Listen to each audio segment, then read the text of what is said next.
Hello everyone, a very warm welcome to all my YouTube family.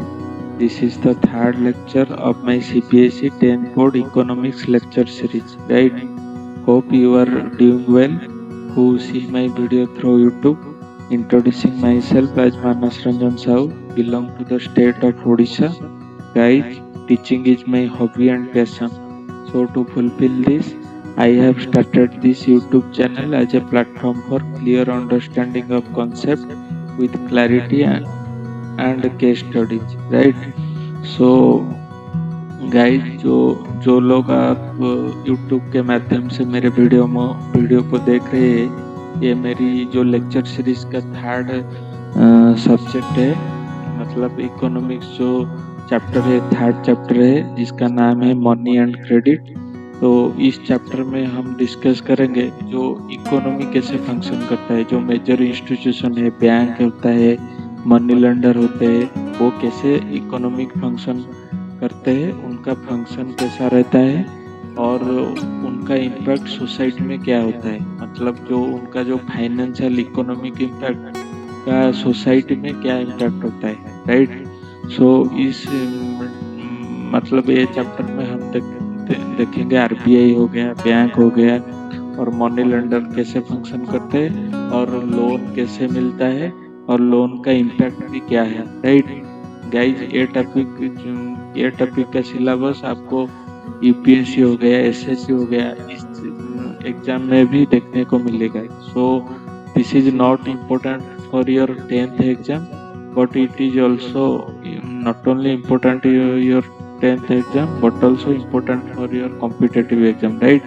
सो बहुत interesting होने वाला है। मैं हर एक कंसेप्ट को स्लाइड के जरिए डिस्कस किया हूँ। मतलब बहुत वेल टू डू स्लाइड होगा और उसके साथ अटैचिंग वीडियो होगा जिसमें केस स्टडी का ज़रूरत होता है। मतलब कुछ कॉन्सेप्ट को समझने के लिए मैं भी वो अटैच कर दूंगा और एक अच्छा अंडरस्टैंडिंग आपको देखने को मिलेगा। मतलब बुक में क्या आता है, इकोनॉमिक सब्जेक्ट का ही ये प्रॉब्लम होता है। मतलब ये क्या होता है, मतलब बहुत बोरिंग होता है। मतलब आप बुकिश रीडिंग करोगे तो बहुत बोर लगेगा। इकोनॉमिक्स चैप्टर ही ऐसा है। मतलब उसको इकोनॉमी के एक प्रैक्टिकल सब्जेक्ट है। मतलब उसको केस स्टडी के जरिए, मतलब वीडियो के जरिए डिस्कस करेंगे वो अच्छे से याद रहेगा, राइट। तो इस मतलब इस जो हम जो डिस्कस करेंगे उसमें भी मैं यही ट्राई किया हूँ जिसके जरिए आप लोग जो देखते हैं आपको एक अच्छा अंडरस्टैंडिंग डेवलप हो जाए, राइट। तो चलते हैं नेक्स्ट स्लाइड। ये है फर्स्ट स्लाइड। तो next slide is about money as. First हम डिस्कस करेंगे money as a medium of exchange. Money as a, जिसका हेडिंग है money a medium of exchange. मतलब मनी वो कैसे होता है एक मीडियम ऑफ एक्सचेंज। मनी मतलब क्या है, मतलब जो हम पैसा कारोबार के लिए इस्तेमाल करते हैं, राइट। मतलब आप ये स्लाइड में देख सकते हैं। मतलब एक पार्ट है गुड, एक है सर्विस। सर्विस में जो टीचिंग हो गया, प्रोफेशन हो गया, वो सब कवर होता है। गुड होता है सामान, मतलब हम जो, और एक मनी पार्ट हो गया। मतलब ये स्लाइड में तो कुछ अंडरस्टैंडिंग का बात नहीं है।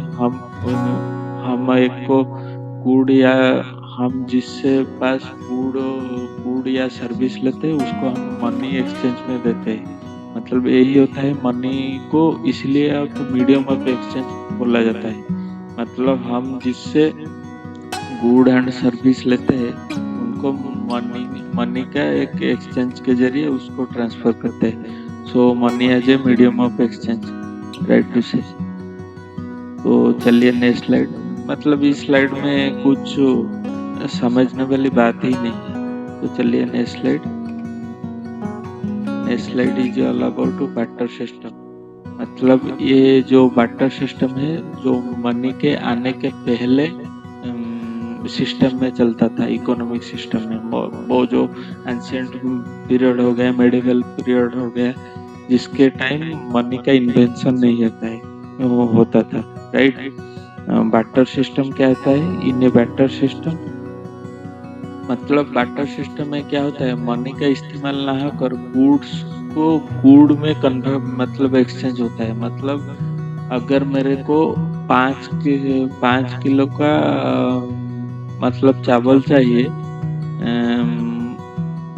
मैं जिसके पास से वो 5 किलो चावल ले रहा हूँ, मुझे उनको 5 किलो का वेजिटेबल देना है। मतलब मनी का माध्यम नहीं है, मतलब सामान के साथ एक्सचेंज होता है, राइट। अगर मुझको 5 किलो का वेजिटेबल चाहिए, मैं सामने वाले को 5 किलो का गेहूं दूंगा, मतलब और 5 किलो का चावल या दाल दूंगा। मतलब उस क्वांटिटी में क्या क्वांटिटी बेसिस में मेजर किया जाता है, राइट। मतलब सामान के साथ सामान एक्सचेंज होता है, राइट। अगर आपको मार्केट में जाकर जूता खरीदना है, आपको सामने वाले का रिक्वायरमेंट को फुलफिल करना है। उस सामने वाले को रिक्वायरमेंट अगर होगा कुछ मतलब कुछ ड्रेस का सामान का, आप उसको दे दीजिए, वो आपको जूता दे देगा। मतलब ये थोड़ा हेक्टिक प्रोसेस है। मतलब आप कैसे दूसरे वाले का रिक्वायरमेंट फुलफिल कर सकते हैं, राइट। ये बहुत एंशिएंट पीरियड में चलता था।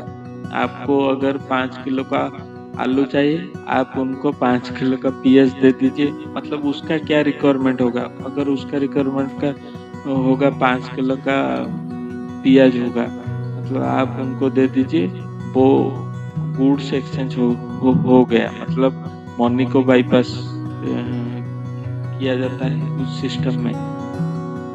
अच्छा, सेकंड पॉइंट होगा, सो फर्स्ट पॉइंट होगा in barter system where goods are directly exchanged without use of money.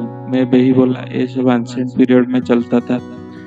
और जो सेकंड पॉइंट होगा, double coincidence of wants is an essential feature of barter system. मतलब मेरा जो वांट है और उसका जो वांट है, मतलब उसका जो नीड है वो मैच करना चाहिए। मतलब अगर मुझको 5 किलो का आलू चाहिए, लेकिन मेरे पास उसका जो नीड है वो 5 किलो का पियाज, वो देने के लिए मेरे पास पियाज नहीं है, तो बटर सिस्टम वर्क नहीं करेगा। मतलब मेरा मेरा जो नीड है उसका मेरा जो नीड का सामान उसके पास होना चाहिए, उसका नीड का सामान मेरे पास होना चाहिए।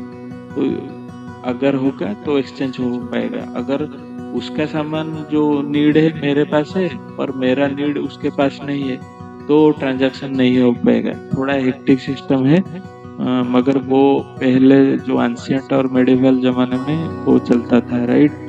तो let's go to the next slide. Next slide is slide number 4, that is the systematic representation of barter system। मतलब ये तो हम डिस्कस किया, पहले वीडियो में डिस्कस किया था व्हाट इज बाटर सिस्टम, मतलब उसका फीचर क्या है। अब इस स्लाइड में हम देखेंगे डबल कोइंसिडेंस ऑफ वांट क्या है। मतलब मैं पहले बोल रहा था डबल कोइंसिडेंस ऑफ वांट का मतलब क्या है, जो बायर है जो सेलर है उनका नीड मैच करना चाहिए। बाटर सिस्टम में जो सामान एक्सचेंज होता है, उन दो लोगों का नीड मैच करना चाहिए। मतलब फॉर एग्जांपल आप स्लाइड में देख सकते हैं, दो आदमी है, एक है शू सेलर, एक है फूड ग्रेन सेलर। शू सेलर का क्या डिमांड है, मैं उन लोगों को शू बेचूंगा जिस लोग मुझे फूड ग्रेन बेचेंगे, उनका ये डिमांड है। और सामने वाले फूड ग्रेन सेलर का क्या डिमांड है, मैं उन लोगों का फूड ग्रेन बेचूंगा जिस लोग मुझे शू बेचेंगे। तो ये जो नीड है दो आदमी के बीच मैच करने चाहिए, ये होता है डबल कोइंसिडेंस ऑफ वर्ड, जिस जिस जिसके जरिए बाटर सिस्टम वर्क करते हैं, राइट। मतलब इस स्लाइड में आपको शायद कोई प्रॉब्लम नहीं होगा, मैं बहुत अच्छे से डिस्कस किया हूँ, राइट। तो next slide, that is slide number 5, that is demerit of barter system. मतलब बैटर सिस्टम तो हम देखे थे एंशिएंट इंडिया में, जो हमारे जो रुपए हो गया, मनी हो गया, उनका इन्वेंशन के पहले से बैटर सिस्टम एग्जिस्ट करता था। मतलब उन बैटर सिस्टम का डिमेरिट क्या है, मतलब जो बुराइयां क्या है। एक फर्स्ट डिमेरिट है डबल कोइंसिडेंस ऑफ वांट। मतलब मैं पहले बोल रहा था, मतलब ये जो वांट को मैच करना, बायर और सेलर का नीड जो है को मैच करना बहुत मुश्किल है। मतलब आप मतलब एक बायर एक सेलर को कुछ सामान बेचना होगा, उनको बायर खरीदने में ही मतलब बायर को ढूंढने में ही टाइम बीत जाएगा। मतलब डबल कॉन्फिडेंस ऑफ वांट को मैच करना बहुत मुश्किल है, राइट। और determination of value of good that to be traded become difficult at person to person level. मतलब फॉर एग्जाम्पल है मैं डिसाइड किया हूँ, जो पहला एग्जाम्पल है, मतलब जो शू सेलर है, मान लो उनको 1,000 रुपए का शू एक बेचना है। मतलब जो पर वो जो सामने वाले पर्सन है उनको भी 1,000 रुपए का सामान लेना है जो फूड ग्रेड। मतलब ये जो वैल्यू है, मतलब सेम अमाउंट का वैल्यू है, वो कैसे डिटरमाइन होगा? वो तो पर्सन के पर्सन लेवल में वैरी करेगा, राइट, बैटर सिस्टम में। मतलब अगर किसको 1 किलो का वेजिटेबल देना है और सामने वाले से 1 किलो का फूड ग्रेन लेना है बैटर सिस्टम में, लेकिन वेजिटेबल्स में भी वेराइटी है, उनका भी value person to person vary करता है।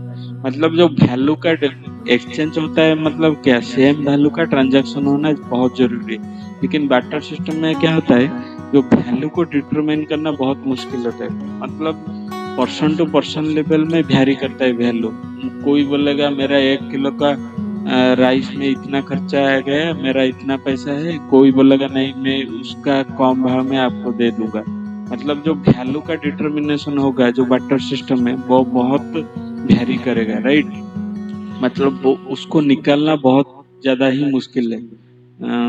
आई थिंक आप लोग समझ गए होंगे। मतलब एक एग्जांपल देता हूँ, दूसरा एक एग्जांपल। मतलब एक आदमी चाहता है मैं कुछ सामान जो वेजिटेबल है मैं किसी को दूं और सामने वाला पर्सन मुझको थोड़ा राइस दे दे, मतलब चावल दे दे।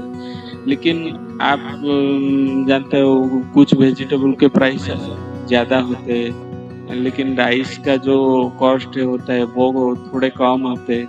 मतलब ये कैसे डिटरमाइन होगा, वैल्यू कैसे डिटरमाइन होगा? वो तो आदमी जो वैल्यू है क्या है, मतलब पर्सन टू पर्सन लेवल में वेरी करेगा।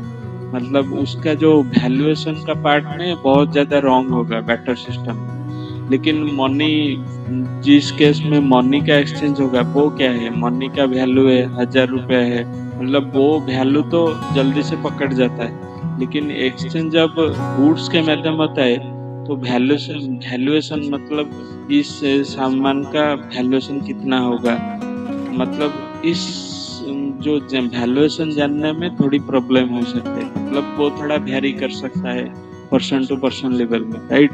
वो एक मेजर प्रॉब्लम है बैटर सिस्टम में। और ट्रेड बिकम स्लो, मतलब यही है, आपका बायर और सेलर मिलने में बहुत टाइम बीत जाता है। मतलब कई कई दिन तक बायर और सेलर मिलना भी बहुत प्रॉब्लम है, तो ट्रेड भी बहुत स्लो होगा, right.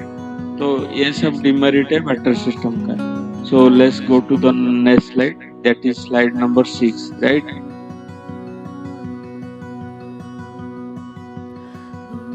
So the next slide is slide number 6, that is ancient forms of money। मतलब जो पुराने जमाने में जो पेपर मनी हम यूज करते हैं, उसके पहले किस तरह का फॉर्म से मनी का प्रेजेंट होता है, राइट। तो एंशिएंट फॉर्म ऑफ मनी मतलब जो एंशिएंट और मेडिवल इरा में जिस टाइप का मनी यूज होता है, जो मुगल इरा है, गुप्त इरा है, मौर्य रूल, मतलब उस टाइम में कैसे तरीके का सामान को आज मनी यूज किया जाता है, उसका एग्जाम्पल इस स्लाइड में है। फर्स्ट एग्जाम्पल है ग्रेन। ये बहुत पुराने जमाने के बात है। जो ग्रेन हो गया, कैटल हो गया, जो काव हो गया, बफल हो गया, उसको भी मनी की तरह यूज किया जाता है, राइट। और उसके बाद गोल्ड कने हो गया, सिल्वर कने हो गया, उसको भी मनी की तरह यूज किया जाता है। मतलब इस स्लाइड में कुछ समझने वाली बात नहीं है। तो आप सिर्फ स्लाइड में जो पिक्चर मेंशन है आप उसको देख सकते हैं। और ये तो सिंपल टॉपिक मतलब कंसेप्ट है, इसमें कोई ज़्यादा दिमाग लगाने की ज़रूरत भी नहीं है, राइट। तो चलिए next slide, and that is slide number 7, that is modern form of money. You can see that paper currency and coin currency which we can use as a form of money in today's in current time, right. So let's go to the next slide, that is slide number 8. Slide number 8 is all about features of modern currency. मतलब हम जो paper money use करते हैं उसका feature क्या क्या है, special feature. First feature is modern currency is without any use of it own. मतलब जो करेंसी होता है उसका मनी के अलावा और कुछ मतलब और कुछ एरिया में उसका यूज नहीं है, राइट।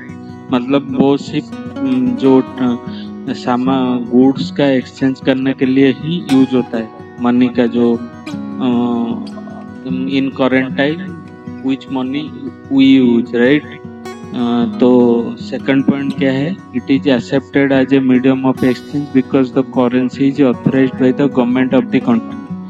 मतलब हम जो पेपर मनी यूज करते हैं उसका आप वैल्यू कंपेयर करेंगे, वो मतलब आप जो फॉर एग्जांपल 100 रुपए का नोट यूज करते हैं, लेकिन वो क्या है, पेपर का एक टुकड़ा है, उसका वैल्यू एक्चुअल वैल्यू बहुत कम है। लेकिन उस करेंसी को, उस टाइप का जो पेपर का नोट को हमारा जो सेंट्रल बैंक है, सेंट्रल बैंक और जो गवर्नमेंट है वो उसको करेंसी के तरह ही डिक्लेयर किया है। मतलब उस तरह का नोट को आप मना नहीं कर सकते, वो आप रिसीव कर सकते हैं एज ए करेंसी। तो वही पॉइंट लिखा हुआ है, it is accepted as a medium of exchange. मतलब वो ट्रेड में यूज होता है because that type of currency को हमारी जो गवर्नमेंट ऑफ इंडिया हो गया और जो आरबीआई हो गया उसको अथराइज मतलब उस फॉर्म को अथराइज किया है। मतलब उस टाइप का जो पेपर का नोट है उसको करेंसी की तरह accept all throughout the country accept किया जा सकता है, राइट। मतलब उसको कोई मना नहीं कर सकता, राइट।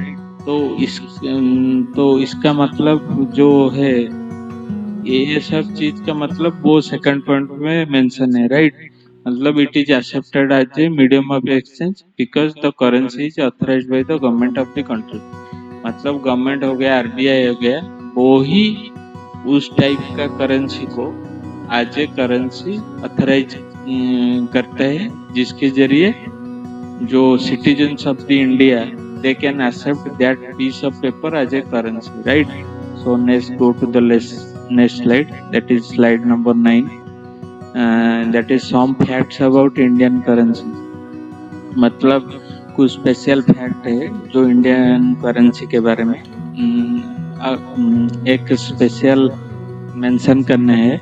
मतलब ये सब जो मैं स्लाइड प्रिपेयर किए हैं वो सब डायरेक्टली एनसीईआरटी के ऊपर ही बेस करके है। मतलब ये स्लाइड में कुछ एक्स्ट्रा इंफॉर्मेशन नहीं है।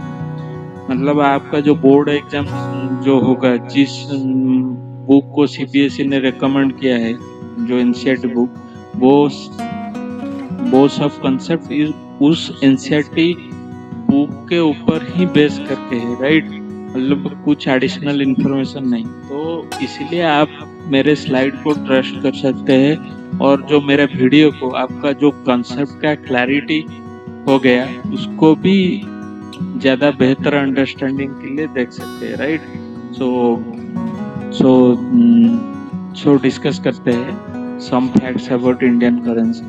It is issued by the RBI. मतलब हमारा जो सेंट्रल बैंक ऑफ इंडिया है वो ही इशू करता है जो करेंसी को, राइट। आज for Indian law no other second point है, आज for Indian law no other individuals or organisation is allowed to issue currency. मतलब इंडिया का जो कानून है उसका उसका जरिए क्या होता है, मतलब सिर्फ आरबीआई के अलावा और कोई इंडिविजुअल और कोई ऑर्गेनाइजेशन वो करेंसी इशू नहीं कर सकता, राइट। और जो थर्ड पॉइंट है, no individual in India can legally refuse a payment made in rupees, that is why it is called legal tender. मतलब मैं पहले जो डिस्कस किया है, क्योंकि इस पीस ऑफ पेपर को गवर्नमेंट ऑफ इंडिया और आरबीआई आज एक करेंसी डिक्लेयर किया है, तो इंडिया सिटीजन में, मतलब इंडियन सिटीजन हो गया, ऑर्गेनाइजेशन हो गया, वो रिफ्यूज नहीं कर सकते as a mode of payment. तो इस प्रोसेस को बोला जाता है legal tender, that is why it is called legal tender. मतलब करेंसी को लीगल टेंडर बोला जाता है इस प्रोसेस के। बिकॉज ऑफ ऑल सिटी, मतलब नो इंडिविजुअल और organisation of India can not refuse rupee as a mode of payment, that is why it is called as a legal tender, right? So next, go to the next slide, that is slide number 10. I think it will be very easy concept, and क्योंकि मैं इतना अच्छे जरिए, मतलब अच्छे presentation के जरिए आपके सामने प्रेजेंट कर रहा हूँ, तो it will be understandable by you, right? So there is no issue, I hope. So let's go to the next slide, that is slide number 10, which is deposit with banks। मतलब जो heading है, मतलब हम कैसे bank में पैसा रखते हैं और बैंक उस पैसे का क्या करता है और बैंक कैसे हमको इंटरेस्ट देते हैं, राइट। मतलब आप स्लाइड में देख सकते हैं, एक आदमी जो बैंक में पैसा रखते हैं, उनका दो बेनिफिट है। एक उनका उनका मनी जो है, पैसा सेफ रहता है, सिक्योर रहता है और चोरी का टेंशन नहीं रहता है। और दूसरा बेनिफिट क्या है, उनको इंटरेस्ट मिलता है, मतलब साल का क्या 2% हो गया, 5% हो गया, उनको इंटरेस्ट मिलता है। और बैंक वो पैसा का क्या करता है, बैंक वो जो कस्टमर का पैसा है वो डिफरेंट इन्वेस्टमेंट इंस्ट्रूमेंट हो गया, बॉन्ड हो गया, शेयर मार्केट हो गया, कैपिटल एक्सपेंडिचर हो गया, मतलब उसके जरिए लोन में कुछ बांट देते हैं वो पैसा। उस इंटरेस्ट का जो कमाई बैंक को आता है, वो उस कमाई का कुछ % डिपॉजिटर को देता है, राइट। तो इस तरह पैसा का रोटेशन चलता रहता है, राइट। मतलब अगर बैंक को इन्वेस्टमेंट स्कीम से 10% का मुनाफा हुआ, राइट, वो जो सामने वाले डिपॉजिटर को 2% दे देंगे और जो 8% उनका प्रॉफिट प्लस जो वर्किंग एक्सपेंडिचर है वो सब 8% से कवर हो जाएगा। मतलब एक रोटेशन वाइज चलता रहता है। हम पैसे बैंक में रखते हैं, बैंक उनको इन्वेस्ट करता है और जो इन्वेस्टमेंट का पैसा है वो कुछ रखते हैं और डिपॉजिटर को कुछ देते हैं, राइट। और जो स्लाइड में एक पॉइंट है, deposits in bank account can be withdrawn on demand, that is why deposits are called demand deposit. मतलब हम जो बैंक में जो पैसा रखते हैं वो क्या है, डिमांड के जरिए विड्रॉ किया जा सकता है। मतलब हमको मन होगा, मतलब हमारा कोई प्रॉब्लम होगा, हम चाहें हमारे नीड के बेसिस पे, हमारा नीड और डिमांड के बेसिस पे हम विड्रॉ कर सकते हैं। तो इसीलिए उसको डिमांड डिपॉजिट बोलते हैं। मतलब वो जो डिपॉजिट है डिमांड डिपॉजिट, क्योंकि वो उसको हम डिमांड के जरिए हमको विड्रॉ कर सकते हैं, राइट। तो चलिए next slide, that is slide number 11।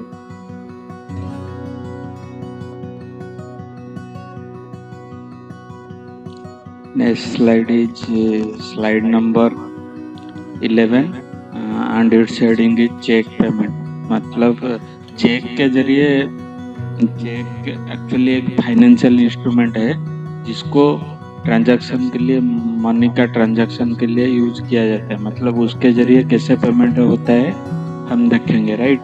आप मेरे स्क्रीन जो स्लाइड में चेक का जो स्ट्रक्चर है आप देख सकते हैं, राइट। चेक क्या है? एक पीस ऑफ पेपर है। मतलब फॉर एग्जाम्पल एक लेते हैं, मेरे SBI में एक अकाउंट है, राइट। मैं एक बहुत बिजी आदमी हूँ, मुझको जो अकाउंट ट्रांसफर करने के लिए टाइम नहीं है, राइट। तो मैं चाहता हूँ और मेरे जो बहन है या भाई है, मैं उनको पैसा ट्रांसफर करूँ, राइट। मैं कैसे करूँगा? मेरे एक चेक बुक होता है, उस चेक बुक में अंदर एक ऐसा फॉर्मेट रहता है जो आपका स्क्रीन के ऊपर है, राइट। उसमें मैं क्या लिखूंगा, उसका क्या, उस चेक जो पेपर में उसमें क्या एक आप किसको पे करना चाहते हैं उसका नाम लिखेंगे, लिखा जाएगा, उसका बैंक अकाउंट लिखा जाएगा और उसमें कितना रुपए आप पे करना चाहते हैं, both in sentence and word लेके आपको साइन करना है। अगर मैं साइन करूंगा, राइट। अगर मुझको 5,000 देने हैं, 5,000 देने हैं मेरे भाई को, मैं 5,000 विथ सेंटेंस एंड वर्ड्स में साइन करूंगा चेक का जो पेपर के ऊपर, राइट। और उसमें मेरा साइन रहेगा। मैं वो चेक जो पीस ऑफ पेपर होता है, मैं मेरे बहन को दे दूंगा। वो क्या करेगा, उस बैंक में SBI में वो चेक डिपॉजिट करेगा। जब वो डिपॉजिट करेगा वो उसके अकाउंट में वो अमाउंट क्रेडिट हो जाएगा। मतलब वो बैंक चेक लेकर वो अमाउंट क्रेडिट कर देगा। सिंपल कॉन्सेप्ट है, राइट। जो बड़े बड़े बिजनेसमैन होते हैं उनके पास इतना टाइम नहीं रहता है जो अकाउंट ट्रांसफर करने के लिए, सो बाय डिफॉल्ट वो चेक इशू कर देते हैं, राइट। वही डेफिनेशन लिखा हुआ है, check is a paper instructing the bank to pay specific amount from the person's account.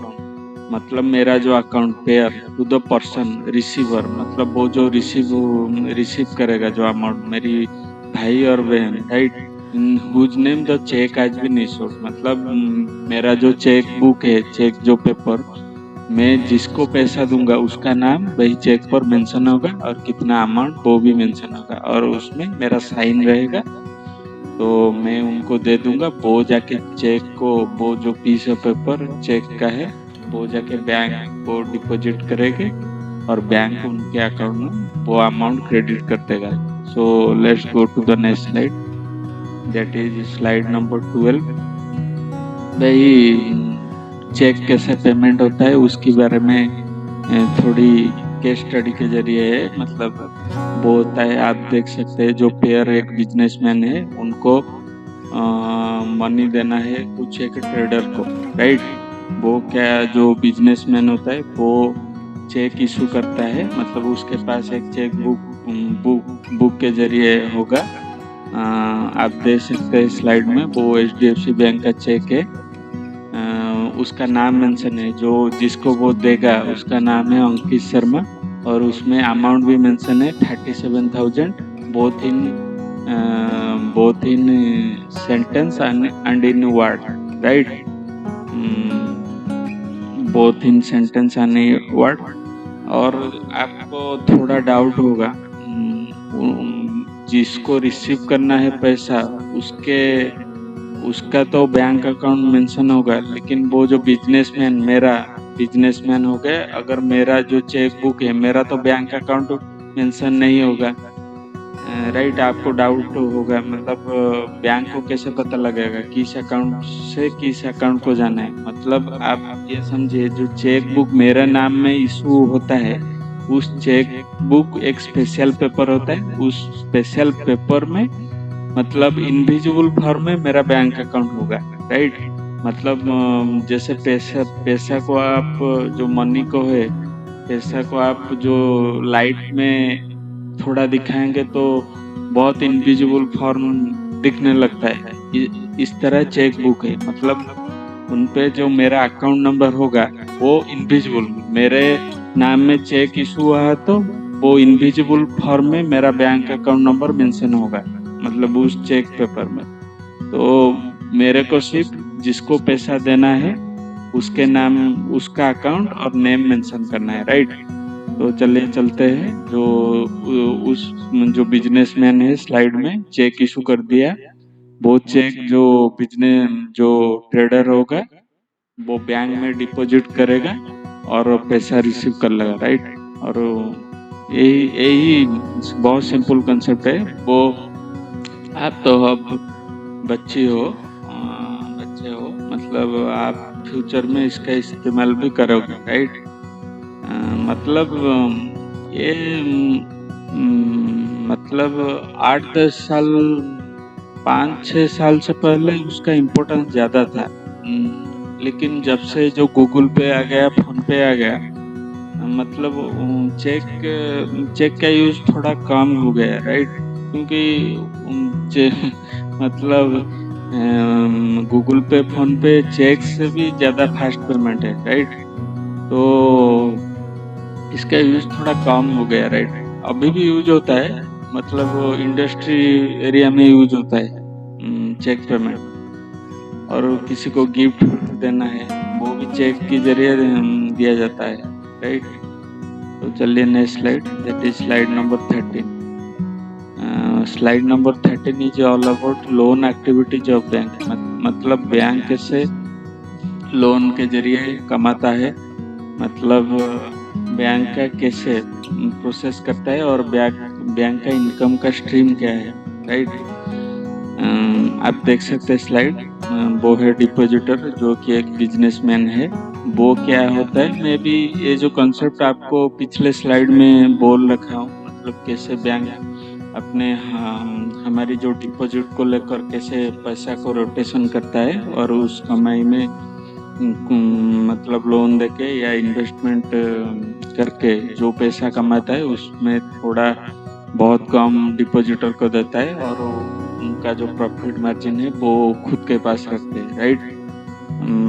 ये थोड़ा अब रिवाइज कर देंगे। जो डिपॉजिटर एक बिजनेसमैन है वो मनी, उसका जो अमाउंट ऑफ मनी है वो बैंक में रखते हैं, राइट। और बैंक क्या करता है उस पैसे का वो लोन देते हैं, इन्वेस्टमेंट करते हैं, मतलब म्यूचुअल फंड हो गया, शेयर हो गया, और लोन को डिस्ट्रीब्यूट करते हैं। लोन से इंटरेस्ट आता है, राइट। बहुत सारे चीज करते हैं। उसमें जो कमाई होता है वो कुछ हिस्से, मतलब 2% हो गया, 3% वो डिपॉजिटर को देते हैं और बाकी जो पैसा है वो अपने वर्किंग एक्सपेंस के लिए रखते हैं। और दूसरा क्या होता है, वर्किंग एक्सपेंस, और उसमें माइनस टोटल इनकम से माइनस कर देने से उनका जो प्रॉफिट अमाउंट निकलता है, right.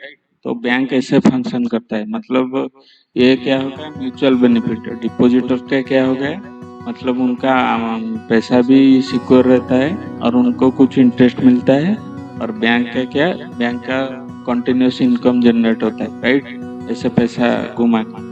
So next, go to the next slide, that is slide number 14। Next slide is slide number 14, that is which as a heading of day to day activities of bank. मतलब bank का जो daily काम क्या होता है जिसके जरिए उनका एक इनकम का साइकिल रोटेशन होता है और प्रॉफिट जनरेशन होता है और सबका भलाई होता है, डिपॉजिटर का भी भलाई होता है और बैंक में जो एम्प्लॉयमेंट जनरेट होता है उनका भी भलाई होता है। हर तरफ से विन विन सिचुएशन होता है, राइट। तो चलिए देखते हैं day to day activities of bank में क्या होता है। एक डिपॉजिटर होता है, मतलब आप स्लाइड में देख सकते हैं जो डिपॉजिटर होता है क्या है, वो अपने पैसा बैंक में रखता है। बैंक का क्या करता है, बैंक उस पैसे का 15 मतलब जो 15% तो नहीं बोलेगा, नहीं नहीं बोला जाएगा, मतलब एक रेशियो आता है, कुछ परसेंटेज बैंक अपने खुद के पास कैश रखता है। मतलब जो हमारी जो डिमांड डिपॉजिट है, मतलब हम जब चाहे एटीएम से जो हमारा ज़रूरत का पैसा है उससे एटीएम से निकल सकते हैं। उस अमाउंट मतलब पहले से बता रहा हूँ, बैंक का अगर बैंक में 100 रुपये डिपॉजिट का आता है, बैंक उस 100 रुपये में 15% एज ए कैश रखता है, मेंटेन करता है रेशियो। और जो 85 रुपीज है वो क्या करता है, वो लोन हो गया, मतलब जो इन्वेस्टमेंट एक्टिविटीज उनमें इन्वेस्ट करता है, जिनके जरिए उससे इनकम जनरेट होता है, राइट।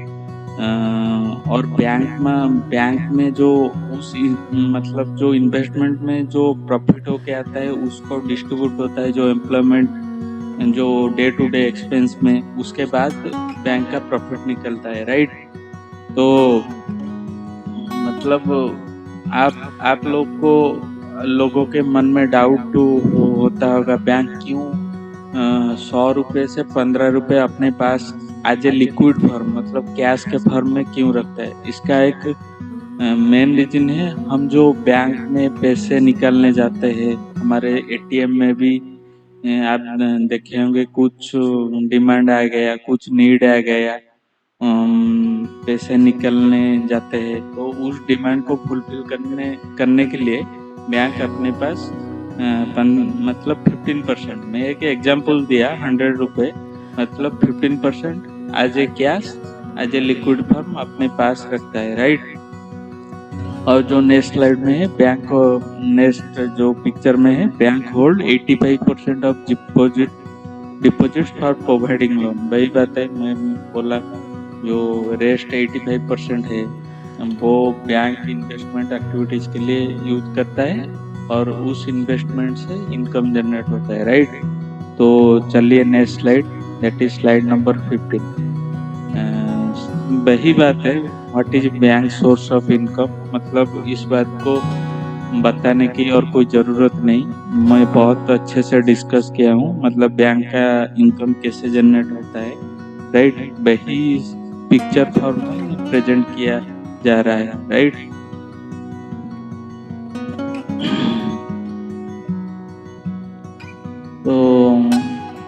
तो क्विक रिकल कर लेते हैं। जो डिपॉजिटर क्या होता है, बैंक में पैसा रखता है, बैंक उनको इंटरेस्ट देता है। इंटरेस्ट कहाँ से जनरेट होता है, वो बैंक उस पैसे को इन्वेस्टमेंट एक्टिविटीज में लगाता है और उस इन्वेस्टमेंट में जो इनकम जनरेट होता है, बैंक उस इनकम से थोड़ा परसेंटेज अपना डिपॉजिटर को देता है और बाकी अपने पास ही रख लेता है एज ए प्रॉफिट। उस प्रॉफिट में डे टू डे एक्सपेंस काट के रियल प्रॉफिट निकलता है बैंक का। तो ये एक विन विन सिचुएशन है, डिपॉजिटर का भी पैसा सेफ रहता है, राइट, और उनको भी इंटरेस्ट मिलता है उनके डिपॉजिट पर, और बैंक का क्या एक रिकरिंग इनकम जनरेट होता है उस पैसे को, डिपॉजिटर का पैसों को इन्वेस्टमेंट करके, राइट।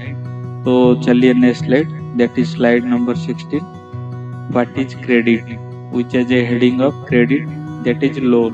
मतलब क्रेडिट का मतलब है, आप अगर आपको कुछ सामान चाहिए, अगर मुझको एक बाइक चाहिए, राइट, लेकिन मेरे पास 1 लाख रुपए नहीं है, तो बैंक का क्या करते हैं, जो 1 लाख रुपए आपको देते हैं, मतलब ले जाओ बाइक खरीद लो, और आपको एक टाइम पीरियड देंगे, राइट, 2 साल और 3 साल। 3 साल में आपको 1 लाख रुपए देना है, प्लस उसमें जितना भी बैंक का इंटरेस्ट रेट होगा उसको भी चुकाना है। तो ये जो प्रोसेस है उसको लोन प्रोसेस बोलते हैं, राइट। उसका डेफिनेशन थोड़ा स्लाइड में लिखा हुआ है। It refers to an agreement in which the lender supplies the borrower with money, good और service in return for the promise of future payment, right.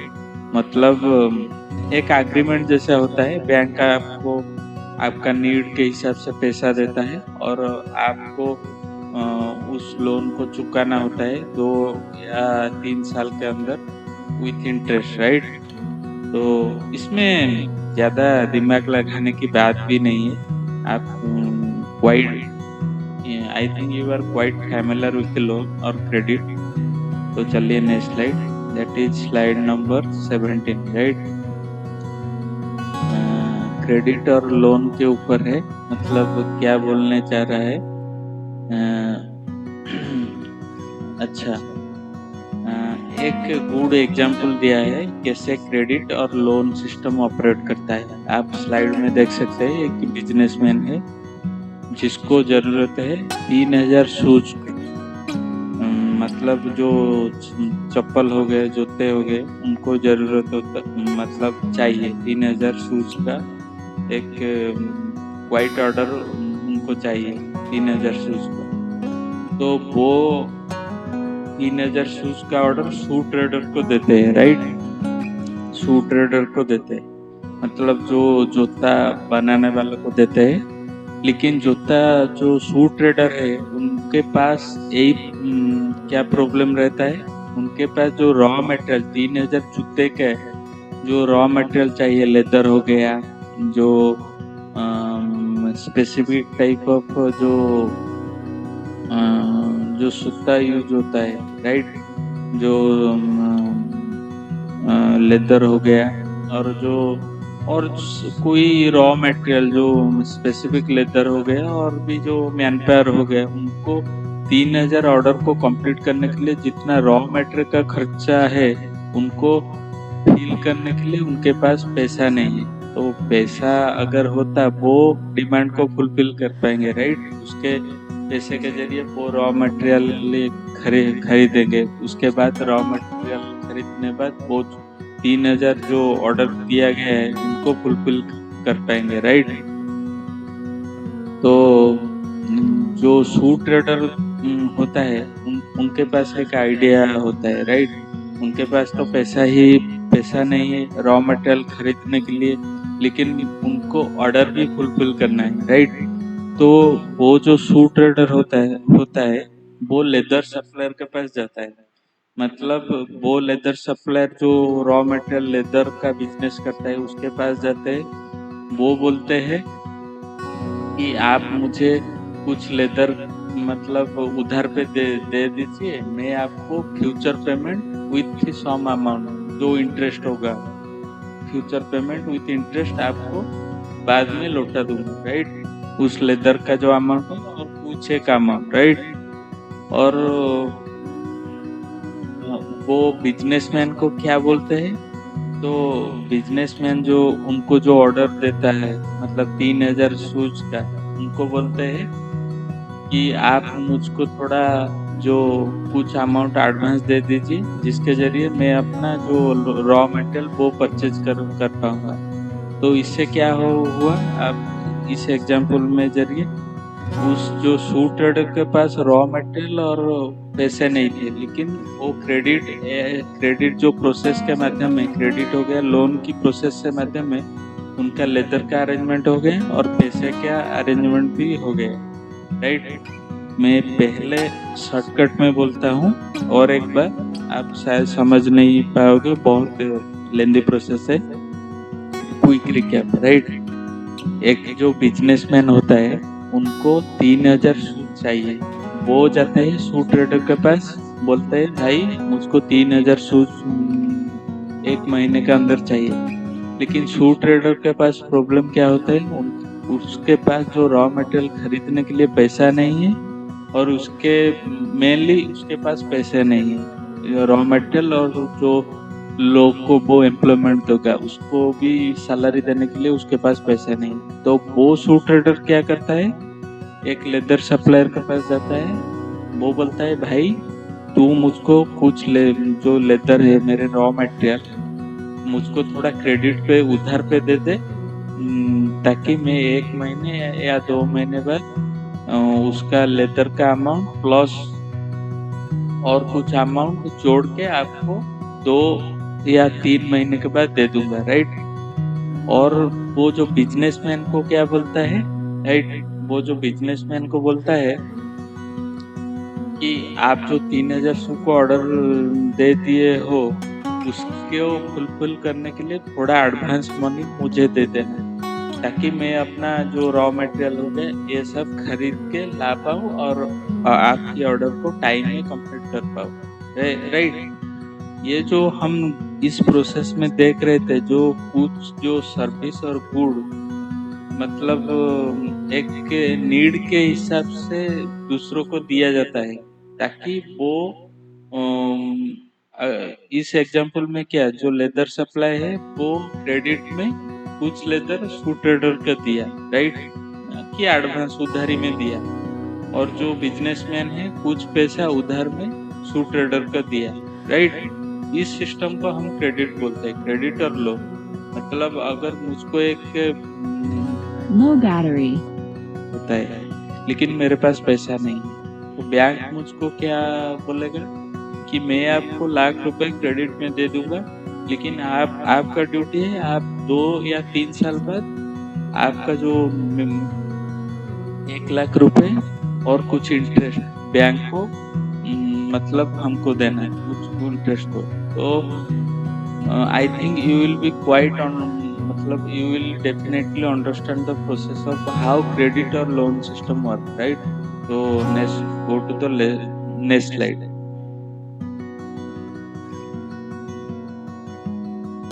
So next slide is all about that is slide number 18. That is all about the credit and loan system in agriculture sector, right? मतलब agriculture system में कैसे credit और loan system काम में आता है, हम एक एग्जाम्पल के जरिए देखेंगे, राइट। फॉर एग्जाम्पल आपकी जो स्लाइड में दिए गए हैं कि फार्मर है जिसको कुछ पैसा चाहिए सो दैट वो उसका जो फार्मिंग एक्टिविटी कैरी कर सके, लेकिन प्रॉब्लम ये है उसके पास जो इनपुट है, एग्रीकल्चर जो इनपुट है, सीड हो गया, फर्टिलाइजर हो गया, पेस्टिसाइड, उसको खरीदने के लिए उसके पास पैसे नहीं है, राइट। वो मनी लेंडर के पास जाता है और उसके बोलता है कि आप थोड़ा मुझको पैसा दे दीजिए, ताकि मैं आपको वो जो पैसा है मेरा हार्वेस्ट सीजन के बाद फसल बेचकर आपको इंटरेस्ट के साथ चुका दूंगा, राइट। तो ये जो मनी लेंडर उसका नीड का, उस फार्मर का नीड के हिसाब से उसको जो पैसा दिया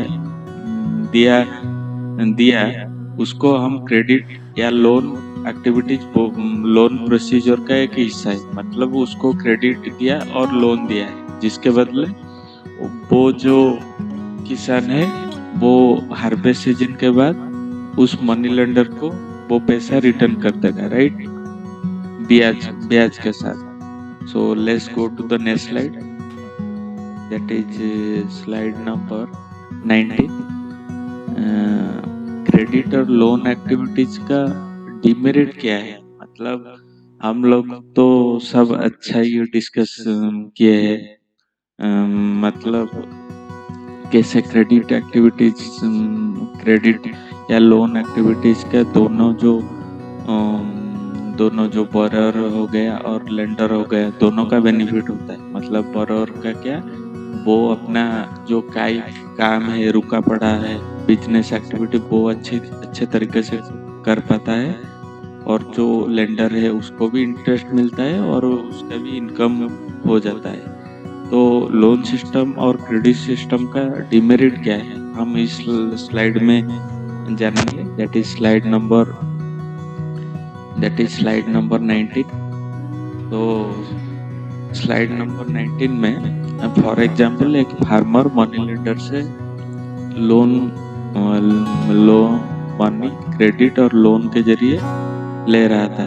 मतलब जो उसका जो फार्मिंग एक्टिविटी चालू करने के लिए वो मनी क्रेडिट सिस्टम से ले रहा था, और वो मनी लेंडर को बोला था कि आपका जो मेरे हार्वेस्ट सीजन के बाद मैं आपका पैसा ब्याज के साथ आपको चुका दूंगा। लेकिन प्रॉब्लम क्या हो गया, उस जो पैसा लेने के बाद वो साइक्लोन आ गया, जो डिजास्टर होता है साइक्लोन आ गया, जिसके जरिए उनका जो सारा फसल खराब हो गया। मतलब एक बहुत बड़ा नुकसान हुआ उस फार्मर को, राइट। तो वो फार्मर मनी लेंडर के पास और एक फिर जाता है, बोलता है देखो मेरा साइक्लोन से अच्छा खासा नुकसान हो गया, तो मुझे थोड़ा एक्स्ट्रा लोन दो, ताकि मैं इस बिजनेस से प्रीवियस लोन और आपका लोन का इंटरेस्ट आपको चुका दूंगा इस फसल के बाद। तो आप ये देख के चल सकते हैं, मतलब ये जब सिचुएशन अच्छा है तो लोन सिस्टम बहुत बढ़िया है, लेकिन सिचुएशन से जब बोरोवर का फेवर में नहीं होता है तो बोरोवर को इंटरेस्ट पे इंटरेस्ट देना पड़ता है लेंडर को, तो वो क्या होता है, लोन ट्रैप में फंस जाता है, राइट। फॉर एग्जाम्पल, मैं एक बाइक लोन लेने बैंक के पास गया, बैंक मुझको लोन दे दिया मेरा जॉब प्रोफाइल देके 1 लाख रुपए, लेकिन बाइक लोन लेने के बाद मेरा जॉब चला गया, मेरे पास अब कोई जॉब नहीं है, राइट। तो मैं क्या बोलूँगा, और थोड़ा मुझे लोन दे दो थोड़ा, कि मैं दूसरा बिजनेस स्टार्ट करूं और आपका जो previous loan amount with interest आपको चुका दूंगा, राइट, बैंक को। तो इस प्रोसेस का हम समरी निकाल सकते हैं कि जो तो इंटरेस्ट अमाउंट ज़्यादा बढ़ गया है इस प्रोसेस के जरिए, मतलब सिचुएशन जब ठीक था तो ठीक है, लेकिन सिचुएशन जब बोरोवर का फेवर में नहीं होता है तो बोरोवर का जो इंटरेस्ट लोन पे इंटरेस्ट बढ़ता चला जाता है, तो बोरोवर क्या है, लोन ट्रैप में फंस जाता है, राइट।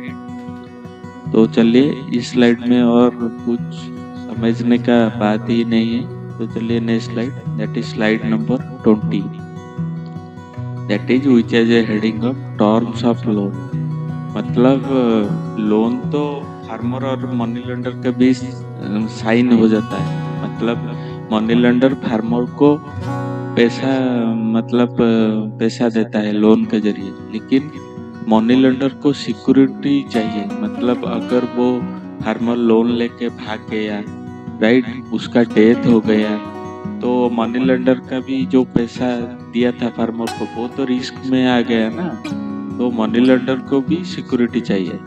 तो वही होता है टर्म्स ऑफ लोन, मतलब लोन देते वक्त मनी लेंडर किस टर्म पे बोथ फार्मर और मनी लेंडर एग्री करते हैं, तो उस टर्म एंड कंडीशन को टर्म्स ऑफ लोन बोला जाता है, राइट। जैसे कि आप इन स्लाइड में देख सकते हैं, मनी लेंडर फार्मर को लोन देता है, जिसके जरिए मनी लेंडर को इंटरेस्ट मिलता है उस लोन अमाउंट में, और जो मनी लेंडर होता है,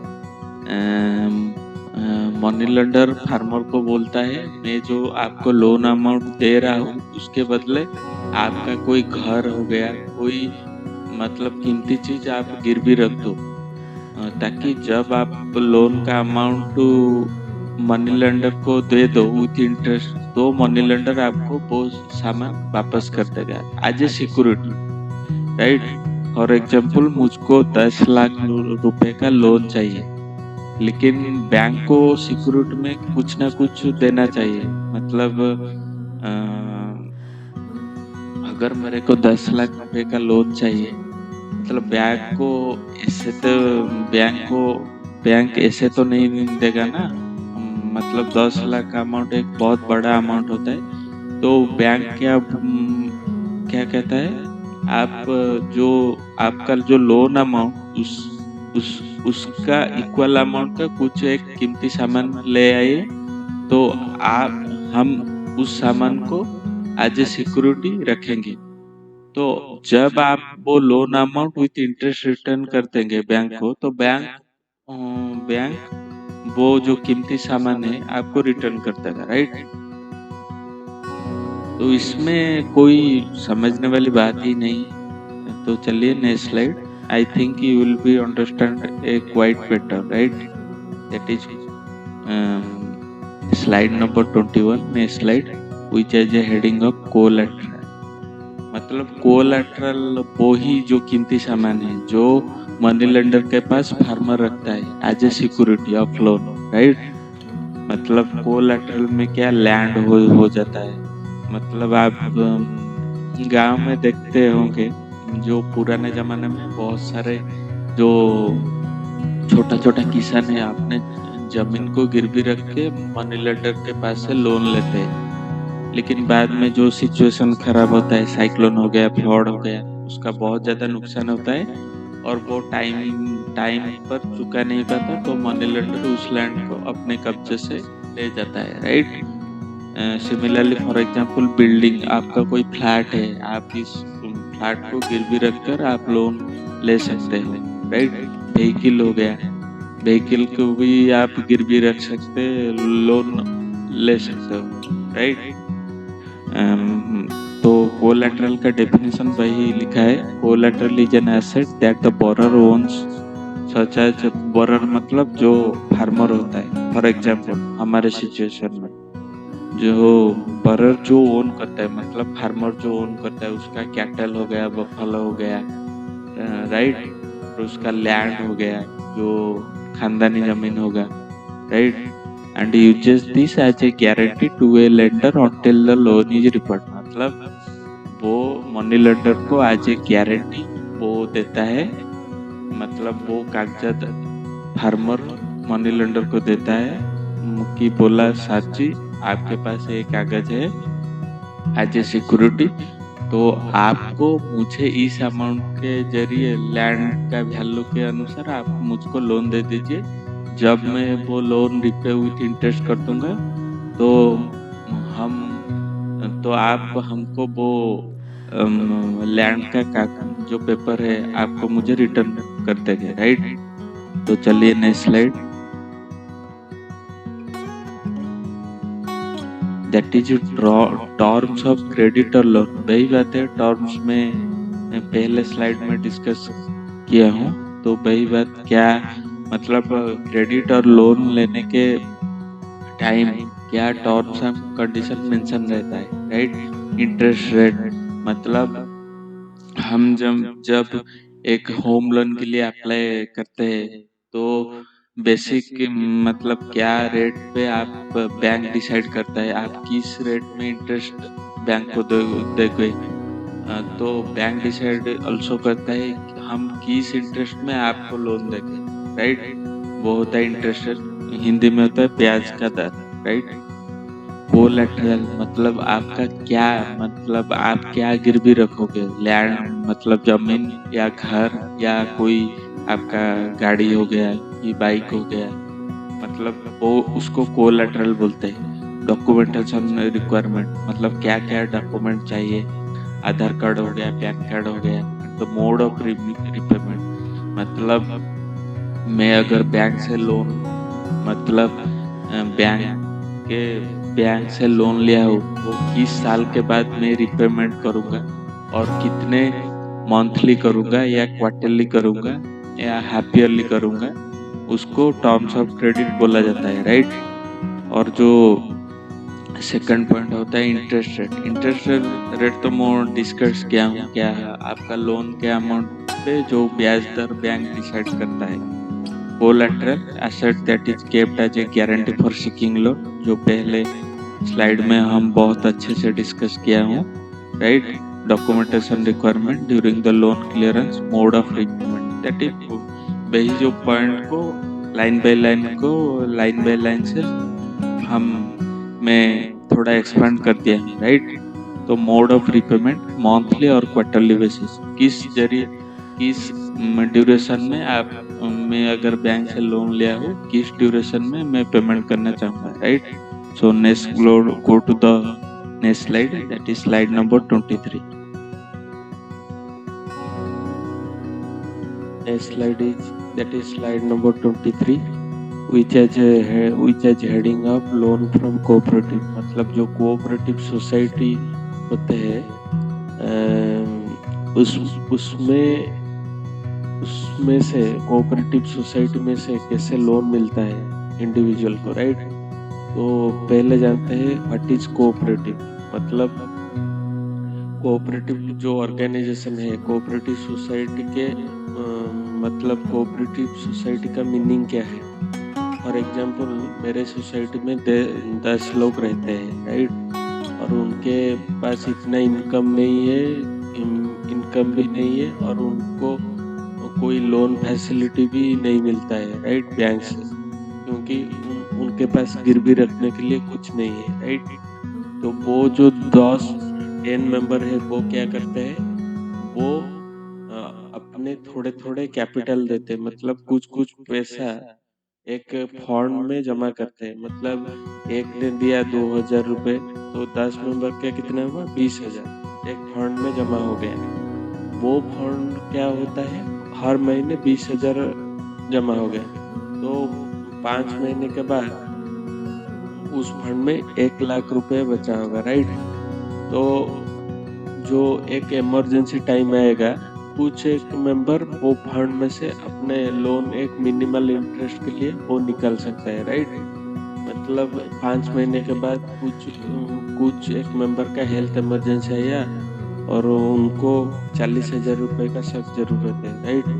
तो वो उस पैसे को अपने ज़रूरत के हिसाब से एक मिनिमल इंटरेस्ट देके वो लोन के जरिए ले सकता है।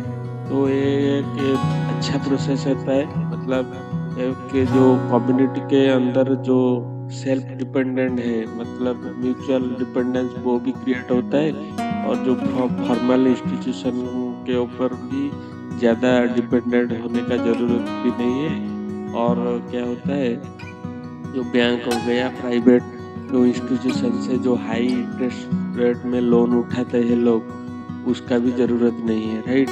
वो मेंबर आपके जरिए फंड के एस्टेब्लिश से माध्यम से वो अपने आप को कोऑपरेटिव करते हैं उस फंड के जरिए से, राइट। तो ये एक अच्छा कंसेप्ट है। तो चलिए उसका डेफिनेशन, जो लोन्स फ्रॉम कोऑपरेटिव, मतलब ये जो हम जो एग्जांपल डिस्कस किया है उसको लोन फ्रॉम कोऑपरेटिव बोलते हैं। तो उसका डेफिनेशन है, cooperative are association where members are join together for betterment of their goals. मतलब जो कोऑपरेटिव सोसाइटी, उनका गोल सिर्फ लोन देना नहीं होता है। फॉर एग्जांपल आपको मैं एक फार्मिंग कोऑपरेटिव सोसाइटी का मतलब कैसे फार्मिंग कोऑपरेटिव सोसाइटी का उनका उन मेंबर का उस सोसाइटी का मेंबर का कैसे डेवलप करता है, मैं एक एग्जांपल के जरिए आपको समझा दूंगा, राइट। फॉर एग्जांपल एक फार्मर कोऑपरेटिव सोसाइटी है और उसमें 200 मेंबर है, राइट, और उनका जो फंड में शायद 50 लाख रुपए का है, वो तो फंड से मेंबर लोन लेंगे, ये एक कॉन्सेप्ट है। और दूसरा, फार्मिंग कोऑपरेटिव सोसाइटी क्या करता है, मतलब जो फार्मर का जो प्रोड्यूस होता है वो क्या करता है, जो मार्केटिंग एजेंसी के साथ डायरेक्ट डील करता है, मतलब मिडिल मैन को हटा देता है, ताकि जो फार्मर का जो प्रोड्यूस है वो ज़्यादा पैसा कमाते हैं, राइट। मतलब मिडिल मैन को हटा देता है। जो कोऑपरेटिव सोसाइटी डायरेक्ट कंज्यूमर के साथ डील करता है, राइट। और क्या होता है, जो फार्मर 200 फार्मर है उस कोऑपरेटिव सोसाइटी में, उनका जो इनपुट हो गया, मतलब जो उनको ट्रांसपोर्टेशन फैसिलिटी चाहिए, जो फार्मर की जो फार्म मतलब इक्विपमेंट हो गया, राइट, और जो उनको जो post harvest facility, cold storage facility उनको अगर चाहिए होगा, वो भी फार्मर कोऑपरेटिव सोसाइटी वो देता है फार्मर को, राइट। और क्या, जो प्रोसेसिंग फैसिलिटी हो गया, जो हॉर्टिकल्चर प्रोडक्ट के लिए, राइट, जो अचार हो गया और जो सॉस हो गया, वो भी एग्रीकल्चर प्रोडक्ट से ही बनता है। तो उस तरह का जो पोस्ट हार्वेस्टिंग फैसिलिटी वो भी सोसाइटी देते हैं। फॉर एग्जांपल एक अच्छा एग्जांपल आप लोग ले सकते हैं कोऑपरेटिव सोसाइटी का। एक होता है अमूल एक कोऑपरेटिव सोसाइटी है, जो अमूल का पैकेट का मिल्क पाउडर कंज्यूम करते हैं, वो जो प्रोडक्ट है एक कोऑपरेटिव सोसाइटी का प्रोडक्ट है, राइट। मतलब जो गुजरात के आनंद में जो मिल्क मैन होते थे, वो एक कोऑपरेटिव सोसाइटी डेवलप करके वो एक मतलब अच्छे से कोऑपरेटिव सोसाइटी का काम क्या होगा, मतलब जो अमूल में वो जो मिल्क मैन होते हैं, लाखों मिल्क मैन, उनको से मिल्क प्रोक्योरमेंट करेंगे, उसको वैल्यू एडेड प्रोडक्ट बना के मार्केट में डायरेक्ट सेल करेंगे with elimination of middlemen, so that farmers can get a fair share of their produce, right? मतलब जो मिल्क मैन होते हैं, राइट, मतलब उसका जो प्रोडक्ट है उसका मतलब जो बहुत ज्यादा एक्सप्लोर नहीं होगा, उसका प्रोडक्ट का राइट वैल्यू वो पाएगा, राइट। तो आपका I hope you can get a better understanding of cooperative society, how it works, right. तो देखते हैं जो स्लाइड में क्या जो पिक्चर दिया है, मेंबर्स कंट्रीब्यूशन फी, मतलब जो मेंबर्स जो कोऑपरेटिव सोसाइटी में होता है वो कुछ कंट्रीब्यूट करते हैं, उसके जरिए एक फंड क्रिएट होता है, और जो फंड क्रिएशन के बाद वो लोन के जरिए जिस मेंबर का जैसे इमरजेंसी होगा वो लोन ले सकता है एक मिनिमल इंटरेस्ट रेट में, राइट। ये तो लोन में बोला, पहले से बोला, लोन एक सेकेंडरी पार्ट है, लेकिन कोऑपरेटिव सोसाइटी का बहुत सारे बेनिफिट है। मतलब जैसे मैं जो फार्मर के केस में बताया, उनका जो इनपुट क्या चाहिए, फर्टिलाइजर क्या चाहिए, उनको किस वेराइटी का सीड ग्रो करना चाहिए, फार्मर का मार्केटिंग कैसे होगा, राइट, ए टू जेड, मतलब फार्मिंग का कोऑपरेटिव सोसाइटी मतलब फार्मर का जो वर्किंग में, एक फार्मर का वर्किंग में जो फील्ड में वर्किंग में जिस टाइप का प्रॉब्लम वो फेस करता है, उसके जरिए मतलब वो सारे हेल्प कोऑपरेटिव सोसाइटी करता है। मतलब फार्मर का इंश्योरेंस, क्रॉप इंश्योरेंस हुआ कि नहीं हुआ, उनका मार्केटिंग कैसे होगा, उनको पैसा नहीं मिला या नहीं मिला, मतलब उसका प्रोडक्ट का पैसा मिला या नहीं मिला, वो भी कोऑपरेटिव सोसाइटी बहुत मतलब अच्छे तरीके से डील करता है, और उसका बेनिफिट सारे मेंबर को होता है, राइट। तो चलिए next slide, that is slide number 24।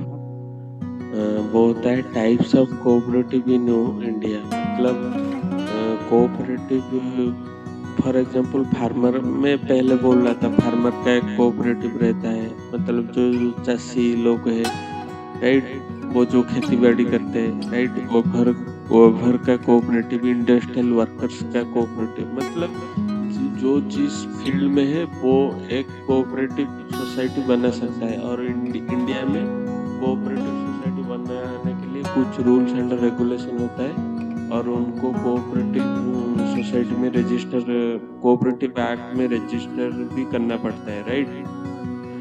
तो टाइप्स ऑफ कोऑपरेटिव, और एक अच्छा एग्जांपल है जो लिज्जत पापड़ हम खाते हैं, वो भी एक प्रोडक्ट जो कोऑपरेटिव सोसाइटी के माध्यम से निकलता हुआ प्रोडक्ट है, राइट, जो लिज्जत पापड़ है। वो एक आई थिंक वो कुछ महिलाओं ने मिलके, एक गांव की महिलाओं ने मिलके वो कोऑपरेटिव सोसाइटी के जरिए वो प्रोडक्ट निकाला हुआ था, बाद में वो प्रोडक्ट बहुत पॉपुलर बन गया, राइट।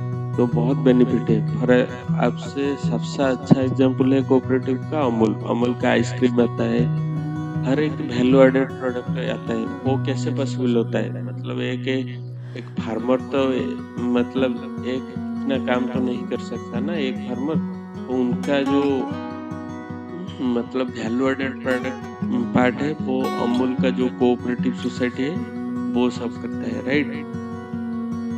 तो चलिए next slide, that is slide number 25 which has a heading of type of loan. मतलब लोन का जो बैंक जो मतलब लोन का क्लासिफिकेशन है, राइट।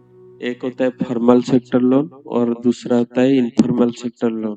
फॉर्मल सेक्टर लोन मतलब जो मतलब आरबीआई का रूल्स एंड रेगुलेशन के द्वारा गवर्न होता है, मतलब एक फॉर्मली मतलब टर्म्स ऑफ लोन रहता है, हम जो पहले डिस्कस किया था।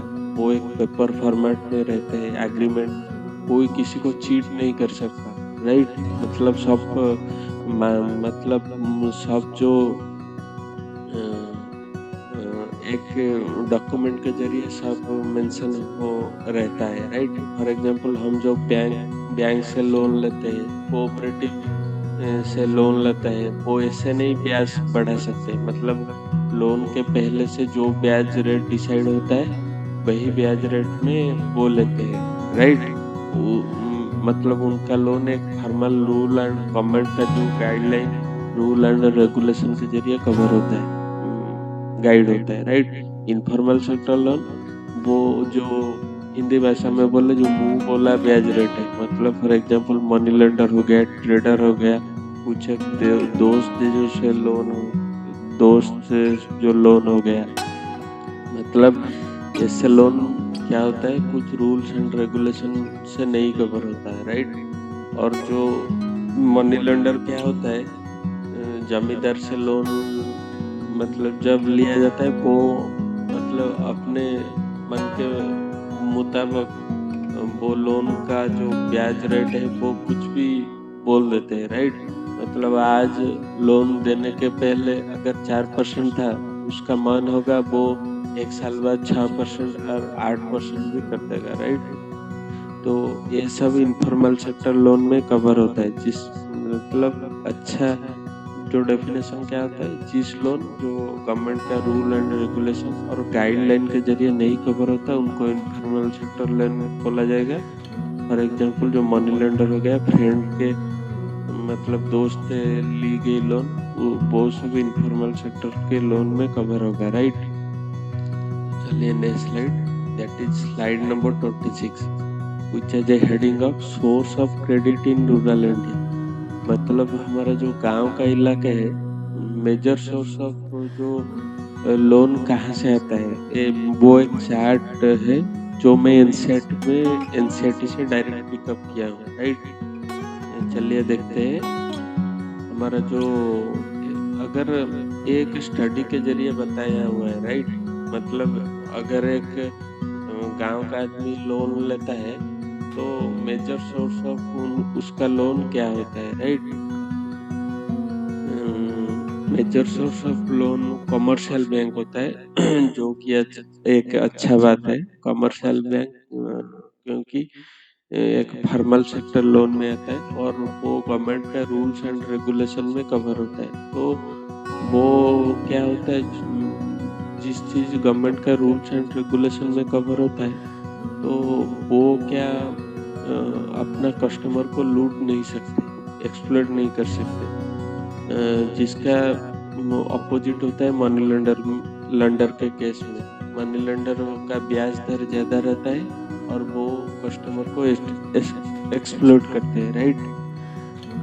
तो सबसे बड़ा सोर्स है कमर्शियल बैंक और दूसरा बड़ा सोर्स है मनी लेंडर, विच इज मतलब क्वाइट डिसहार्टनिंग, राइट। मतलब एक अच्छा बात नहीं है। मनी लेंडर का क्रेडिट में कितना परसेंटेज रहना बहुत खराब बात है, राइट। मतलब इनका डोमिनेंस थोड़ा कम होना चाहिए क्योंकि ये इनफॉर्मल सेक्टर में आते हैं और वो कस्टमर को बहुत सारा एक्सप्लॉइट करते हैं, राइट। और जो कोऑपरेटिव बैंक का 10% which is quite good, relative से 7%, राइट। फॉर्मल एजेंसी जो होता है उनका कंट्रीब्यूशन 5% रहता है और इनफॉर्मल एजेंसी का कंट्रीब्यूशन 3% रहता है, लैंडलॉर्ड का 1% रहता है, right. Quite I think you have no issue this pie chart, उसका जस्ट कंट्रीब्यूशन देखना है। मतलब 100% से कितना सोर्स का कितना कंट्रीब्यूशन रहता है अगर एक गांव का लोन लेता है, राइट। तो मतलब मेजर कंसर्न इज तो मनी लेंडर का कंट्रीब्यूशन बहुत अभी भी रूरल इंडिया में ज्यादा है, that is 23%, which is quite concern. Government should focus about this also. The people of rural India should be made aware about they should have awareness about the मैंने मतलब ill effect of informal lending, मतलब informal lending से informal loan से क्या बुराई होता है, कैसे उसका demerit क्या है, so that they can switch upon to the commercial bank lending, right? So इस स्लाइड में ज़्यादा कुछ समझने वाली बात नहीं है, आप देख लिया बहुत ज़्यादा है, तो so let's go to the next slide, that is slide number 27. So next slide is slide number 27, which has a heading of Reserve Bank of India, which is the central bank of India, मतलब banker of all bank, मतलब एक ही जो India में एक ही all banker का बाप होता है, उसको रिजर्व बैंक ऑफ इंडिया बोलते हैं, मतलब all bank, SBI, union bank, Allahabad bank, जितने भी सारे बैंक है वो सब आरबीआई से गवर्न होता है, राइट?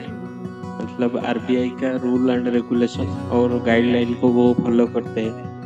इंटरेस्ट रेट कितना होना चाहिए, डिपॉजिट में इंटरेस्ट रेट कितना मिलेगा कस्टमर को, और किन सेक्टर को कितने परसेंटेज से लोन देना चाहिए, राइट? ये सब आरबीआई डिसाइड करता है, राइट? तो चलिए स्लाइड में चलते हैं। It is the central bank of India and it is the regulator of Indian banks, right?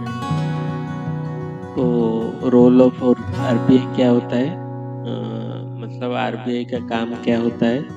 Overseas the loan activities of bank, मतलब बैंक किस सेक्टर में के ज़्यादा लोन देता है, मतलब प्रायोरिटी सेक्टर को लोन देता है या नहीं देता है। प्रायोरिटी सेक्टर मतलब एमएसएमई हो गया, रिन्यूएबल एनर्जी, हाउसिंग हो गया, और मतलब जो प्रायोरिटी सेक्टर में इंफ्रास्ट्रक्चर लोन हो गया, मतलब वो सब सेक्टर को लोन जाता है। फार्मिंग एक्टिविटीज हो गया, आरबीआई देखता है बैंक का लोन उस सब सेक्टर को जाता है या नहीं जाता है, मतलब लोन जो एक्टिविटीज को ओवरसी करता है, रेगुलेट करता है। दूसरा पॉइंट है overseas the banks lending to the priority sector area. मैं ही बोल रहा था, जो एग्रीकल्चर हो गया, एमएसएमई हो गया, रिन्यूएबल एनर्जी हो गया, इंफ्रास्ट्रक्चर डेवलपमेंट, उस सेक्टर को पैसा दिया जा रहा है या नहीं दिया जा रहा है, वो भी आरबीआई मतलब गवर्न करता है, राइट? और it decide the lending rate of bank, मतलब रेपो रेट, मतलब रेपो रेट, मतलब रेपो रेट का डेफिनेशन अब बाद में समझ लेना, वो एक ज़्यादा हायर कंसेप्ट है। मतलब कस्टमर को किस लोन में लोन देना चाहिए, वो जो इंटरेस्ट कितना परसेंटेज रहना चाहिए, वो भी आरबीआई डिसाइड करता है, राइट? टाइम टू टाइम वो रेट चेंज होता है, लेकिन बैंक का जो इंटरेस्ट रेट है होता है वो आरबीआई का गाइडलाइन से कोइंसिडेंस होना चाहिए, राइट? और भी बहुत सारा काम है आरबीआई का, फॉर एग्जांपल जो करेंसी का जो मतलब न्यू करेंसी को प्रिंट करना, और मतलब फिस्कल जो मतलब अगर हमारे बाजार में महंगाई का स्तर ज़्यादा हो गया है तो उसको भी कम करने का जिम्मा आरबीआई को है, राइट? और मतलब महंगाई का जो रेट है उनको भी फिक्स रेट में रखना, वो भी आरबीआई का काम है। और अगर बैंकिंग सेक्टर में कोई फ्रॉड होता है और नई टेक्नोलॉजी को इम्प्लीमेंट करना भी आरबीआई का काम होता है, राइट? और चलिए next slide, that is slide number 28। ये आरबीआई का इतना ही ज़्यादा रोल है, मतलब इतना नॉलेज आपका जो 10th बोर्ड की एग्जाम के लिए बहुत ज़रूरी है, राइट? वो सफिशिएंट है, मोर देन सफिशिएंट। जो अभी नेक्स्ट स्लाइड है, that is slide number 28, which is has a heading of credit in informal sector. मतलब हमारा जो इनफॉर्मल सेक्टर होता है, मतलब जो फॉर एग्जांपल एक आदमी फ्रेंड से हो गया, ट्रेडर हो गया, मनी लेंडर हो गया, उससे लोन लेता है, तो क्या क्या प्रॉब्लम उसको झेलना पड़ता है, राइट? वो हम डिस्कस करेंगे इस स्लाइड में, मतलब किस किस तरह का मेजर प्रॉब्लम से उसको झेलना पड़ता है। मतलब जो मनी लेंडर के पास अगर एक छोटा फार्मर हो गया, छोटे आदमी, वो लोन के लिए जाता है, right? No organisation to regulate lenders activities, मतलब बैंक से आप जो फॉर्मल इंस्टीट्यूशन से, बैंक हो गया फॉर्मल इंस्टीट्यूशन, अगर बैंक से आप लोन लेते हो तो आरबीआई का रेगुलेशन है, आप इस इंटरेस्ट रेट से ज़्यादा चार्ज नहीं कर सकते। लेकिन मनी लेंडर के पास क्या होता है, कुछ इंस्टीट्यूशन उनको रेगुलेट करने को नहीं होता है, मतलब वो अपने मन से रेट डिसाइड करते हैं, इंटरेस्ट रेट, और interest rate day by day high होता जाता है। मतलब एक कांस्टेंट इंटरेस्ट रेट भी लेंडिंग पर नहीं होता है। तो इसमें क्या होता है, जो फार्मर का एक्सप्लॉयटेशन स्टार्ट हो जाता है, और वो एक लोन ट्रैप में फंस जाता है, राइट? तो सेकंड पॉइंट है use of unfair means to get back lender's money, मतलब जो मनी लेंडर पैसा देता है, वो अगर देखता है वो उसका जो सामने वाला फार्मर है, वो अगर वो पैसा नहीं चुका पा रहा है, तो वो क्या करता है, उसका गिरवी जो कोलैटरल के जरिए उसका जो सामान वो रखता है, तो उसको बेच देता है। और फिजिकल वायलेंस भी बहुत समय में देखा जाता है, मतलब एक्सटॉर्शन करके वो भी पैसा वापस लेता है, राइट? वो जो मनी लेंडर होगा। Other than that they sometime sell the, वही बात मैं बोल रहा, जो फार्मर जो अपने जो प्रॉपर्टी है वो गिरवी रखता है मनी लेंडर के पास, वो अगर देखता है कि फार्मर उसका लोन नहीं चुका पा रहा है, तो उसको वो अनफेयर तरीके से बेच देता है। लेकिन फॉर्मल इंस्टीट्यूशन में अगर आपका कोलैटरल प्रॉपर्टीज को बेचने से पहले आपको टाइम पीरियड दिया जाता है, मतलब एक फेयर तरीके से सामने वाले को समझाया जाता है, अगर आपको इस लोन नहीं दे पाते हो तो आपका प्रॉपर्टी बेच दिया जाएगा, मतलब एक ट्रांसपेरेंट सिस्टम रहता है फॉर्मल इंस्टीट्यूशन में। लेकिन जो इनफॉर्मल सेक्टर में जो कोलैटरल प्रॉपर्टी को बेच दिया जाता है बिना ट्रांसपेरेंट के जरिए, राइट? उससे क्या होता है, तो फार्मर हो गया, छोटे व्यापारी लोग, उसका एक्सप्लॉयटेशन स्टार्ट हो जाता है, right? Higher cost of interest on loan amount, वही पॉइंट हमने डिस्कस किया पहले, मतलब बैंक का जो लोन होता है आरबीआई का डिसाइड किया हुआ इंटरेस्ट रेट से ज़्यादा नहीं हो सकता, लेकिन मनी लेंडर क्या अपने इच्छा के जरिए वो लोन का अमाउंट बढ़ा देते हैं, और उसका मतलब डे बाय डे इंटरेस्ट का अमाउंट भी इंक्रीज होता जाता है। तो जो फार्मर होता है वो लोन लिया होता है, उसका वो डेब्ट रेट में फंस जाता है, और उसका जो कॉस्ट ऑफ लोन अमाउंट वो भी बढ़ जाता है, राइट?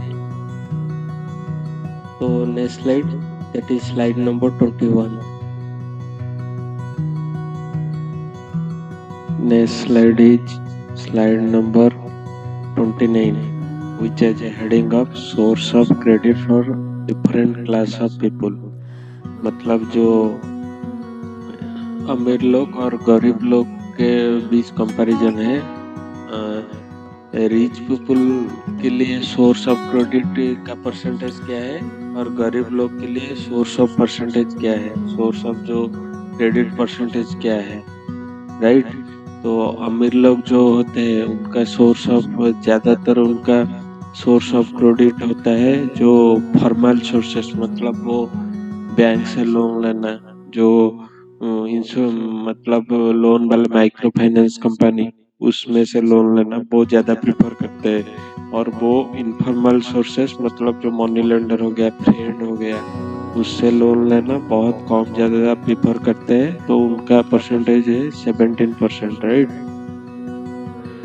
तो similarly source of credit for poor people, poor जो गरीब आदमी है उनका सोर्स ऑफ क्रेडिट क्या होता है, राइट। उनका सोर्स ऑफ क्रेडिट होता है मतलब वो ज़्यादातर प्रिफर करते हैं इनफॉर्मल सोर्स, जो मनी लेंडर हो गया, ट्रेडर हो गया और फ्रेंड सर्कल हो गया।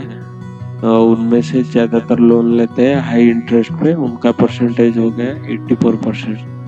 और जो फॉर्मल सोर्सेस हो गया, फॉर्मल सोर्सेस मतलब जो बैंक हो गया, माइक्रो फाइनेंस कंपनी से, वो भी मतलब कम प्रेफर करते हैं 16%। उसका भी रीजन है शायद, जो गरीब आदमी के पास कोलैटरल रखने के लिए कुछ नहीं होगा शायद प्रॉपर्टी, इसीलिए भी बैंक और जो माइक्रो फाइनेंस कंपनी लोन देते नहीं है। मैंने ज़्यादातर देखा है, मतलब उनका बैंक और माइक्रो फाइनेंस कंपनी को सिक्योरिटी के जरिए कुछ चाहिए, और बैंक और माइक्रो फाइनेंस कंपनी से लोन अप्लाई करने, लोन अप्रूव होने के लिए बहुत पेपर वर्क चाहिए, राइट। तो गरीब आदमी इतना तो पढ़ा लिखा नहीं है, वो भी इन पेपर वर्क में नहीं फंसना चाहता है, तो उसके लिए इजी ऑप्शन रहता है इनफॉर्मल सोर्स, जो मनी लेंडर हो गया, ट्रेडर हो गया। So I must say poor people must switch to the formal sources, which prevent from being they are exploited by the informal sources like money lender and trader, like right। तो चलिए चलते हैं, इसमें और तो कुछ नहीं है इस स्लाइड में। तो next slide, that is slide number 30, which is a heading of major challenges of credit in formal sector। मतलब फॉर्मल सेक्टर जो बैंक हो गया, माइक्रो फाइनेंस कंपनी, उसमें से लोन पाने के लिए क्या क्या चैलेंज फेस करना पड़ता है एक इंडिविजुअल। मैं वही बोल रहा था, एब्सेंस ऑफ, अगर आपके पास कौन सी भी डॉक्यूमेंट की कमी है, पैन कार्ड हो गया, बैंक पासबुक हो गया, आधार कार्ड नहीं है, तो आप मतलब लोन नहीं पा सकते हैं, राइट। और आपके पास कोलैटरल मतलब कोलैटरल प्रॉपर्टी रखने के लिए कुछ मतलब नहीं है, तो आपके लिए लोन पाना बहुत मुश्किल होगा। अगर आपको लोन दिया जाएगा बिना कोलैटरल, तो उसका इंटरेस्ट रेट बहुत हाई होगा, राइट। तो ये दो मेजर चैलेंज है, वो स्पेशली पुअर जो सेक्शन ऑफ पीपल उनको अफेक्ट करता है, क्योंकि वो तो इतने पढ़े लिखे नहीं है और उनके पास मतलब डॉक्यूमेंट, जो मेजर डॉक्यूमेंट, वो भी अपडेटेड नहीं होता है, और उनके पास इतना भी प्रॉपर्टी नहीं होता है वो कुछ कोलैटरल के जरिए गिरवी रखे। तो ये दो मेजर चैलेंज है, right. So next, go to the next slide, that is slide number 31। Slide number 31 is again introducing a new concept, that is self help group। मतलब इसका अच्छा डेफिनेशन क्या है, मतलब आप गांव के इलाके में देखते होंगे बहुत सारे इंडिविजुअल, जो हमारे जो महिला है, वोमेन है, वो मिलके एक ग्रुप फॉर्मेशन करते हैं, जिसके जरिए वो एक का कंट्रीब्यूशन से एक फंड बनाते हैं।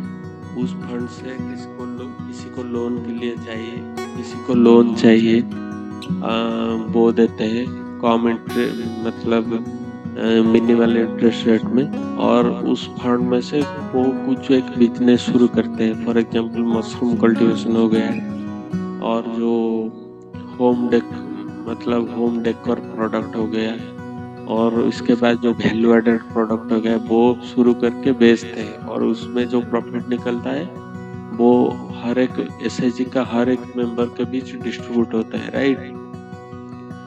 तो सेल्फ हेल्प ग्रुप का कंसेप्ट है ये, राइट। तो मतलब मतलब एक अच्छा कंसेप्ट है। और उड़ीसा के केस में Orissa government self help group को बहुत प्रमोट करती है। मतलब एक एक एसएचजी ग्रुप को collateral free, interest free loan देते हैं ताकि एसएचजी ग्रुप अपना बिजनेस कैरी आउट कर सकते हैं, राइट। तो एक अच्छा कंसेप्ट है वोमेन एम्पावरमेंट के लिए, राइट। तो उसका डेफिनेशन देख लेते हैं। They are the informal association of people who come together to find ways to improve their living condition। वही बोल रहा था, मतलब एक इनफॉर्मल एसोसिएशन होता है, वोमेन हो गया, मतलब महिला के बीच में एक इनफॉर्मल एसोसिएशन होता है जो कि एक business entrepreneurial activity carry out करके उसमें से पैसा जनरेट करते हैं, राइट। और वो जो पैसा को, जो प्रॉफिट का अमाउंट को वो मेंबर्स के बीच डिस्ट्रीब्यूट किया जाता है, राइट। और जो पिक्चर है स्लाइड में, एसएचजी ग्रुप होता है fund creation bye pulling of members contribution. मतलब एक फंड क्रिएट करा जाता है सो दैट फंड क्रिएट किया जाता है सो दैट जो जो मेंबर का कुछ कंट्रीब्यूशन से वो एक फंड क्रिएट किया जाता है और उस फंड में से लोन दिया जाता है और बिजनेस जो एक्टिविटी एसएचजी ग्रुप का वो भी किया जाता है, राइट। तो एक लोन से जो इंटरेस्ट आता है वो भी मेंबर के बीच डिस्ट्रीब्यूट होता है प्रॉफिट का अमाउंट। और जो business, for example mushroom cultivation, value added product जो भी किया जाता है उसमें भी जो बिजनेस एक्टिविटी में भी जो पैसा आता है वो भी मेंबर्स के बीच डिस्ट्रीब्यूट होता है। तो इट इज ए मतलब better way for women empowerment, right. तो चलिए next slide, that is slide number 32, which has a heading of benefits of SHG group, right. SHG group का बेनिफिट क्या है? ग्रुप में obtain loan from banks for carrying out economic activities. हाँ, तो SHG group में पहले बता रहा था, मतलब एक गवर्नमेंट का सब्सिडी स्कीम चल रहा है, interest free loan government provide करते हैं एसएचजी ग्रुप को, राइट। विदाउट कोलैटरल बैंक में provide loan to the SHG members. मतलब कोलैटरल का जरूरत नहीं है, bank interest free loan provide करते हैं, राइट। तीसरा पॉइंट है democratic setup. Members take important decision, amount of loan, interest to be charge on loan, repayment schedule of loan. मतलब एसएचजी ग्रुप का जो मतलब कंपोजिशन है वो एक डेमोक्रेटिक सेटअप के जरिए कॉन्स्टिट्यूट हुआ है, राइट। मतलब एक मतलब क्या बिजनेस करना है, कितना अमाउंट लोन में देना है और कितना इंटरेस्ट रेट रखना है, वो मेंबर्स के बीच डिस्कस होता है, डिस्कस होके डिसीजन लिया जाता है। तो वो एक डेमोक्रेटिक सेटअप के जरिए होता है, राइट। और जो फोर्थ पॉइंट है shared responsibility. In the case of non-repayment of loan by any one member is followed up seriously by other members। मतलब म्यूचुअल रिस्पॉन्सिबिलिटी होता है एसएचजी ग्रुप में। एक बेनिफिट है, मतलब एक एसएचजी ग्रुप का एक मेंबर लोन लेके नहीं लौटा पा रहा है, राइट। तो वो क्या करता है, ग्रुप का जो दूसरा मेंबर उसको मतलब थोड़ा मतलब पूछते हैं क्यों तुम नहीं लौटा पा रहे हो, मतलब क्या तुम्हारी प्रॉब्लम है, जल्दी लौटाओ, राइट। तो एक रेस्पॉन्सिबिलिटी के जरिए होता है। मतलब आप लोन लेके भाग नहीं सकते, राइट। जो बैंक में केस होता है, मतलब आपको लेना है तो लौटाना ही है, राइट। तो एक रेस्पॉन्सिबिलिटी जरिए मतलब ये लोन में इंटरेस्ट क्यों नहीं आ रहे आप पूछ सकते हो, डेमोक्रेटिक है। तो इसका जो मतलब हर एक मेंबर का रेस्पॉन्सिबिलिटी होता है, हर एक मेंबर को पूछ सकता है क्यों ये प्रॉब्लम हो रहा है, क्यों ये बिजनेस नहीं चल रहा है। तो एक रेस्पॉन्सिबिलिटी के जरिए मेंबर्स वर्क करते हैं, right. Fifth point is SHG group में obtain various benefit of government scheme. मतलब मैं बोल रहा था जो गवर्नमेंट का स्कीम होता है, zero interest loan, collateral free loan, उसका बेनिफिट वो एसएचजी ग्रुप उठा सकते हैं, राइट।